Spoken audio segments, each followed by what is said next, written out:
खानपुर से पूर्व विधायक कुंवर प्रणव चैंपियन का बयान सामने आया है। कुंवर चैंपियन ने कहा कि पिछले महीने उन्होंने पिरान कलियर से विधानसभा उपचुनाव लड़ने की इच्छा जाहिर की थी, लेकिन अब उसे संसदीय चुनाव के साथ करने की तैयारी है, इसलिए अब वो विधानसभा का उपचुनाव नहीं लड़ेंगे।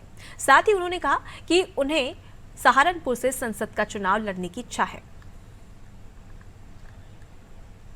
रही बात मंगलौर विधानसभा के उपचुनाव की, बिल्कुल मैंने कहा था पिछले महीने, मैंने ये कहा था कि अगर मुसलमान वोट को मुतासिर कर सकता है तो सिर्फ कुंवर प्रणव सिंह कर सकता है भारतीय जनता पार्टी में, और कोई नेता नहीं कर सकता।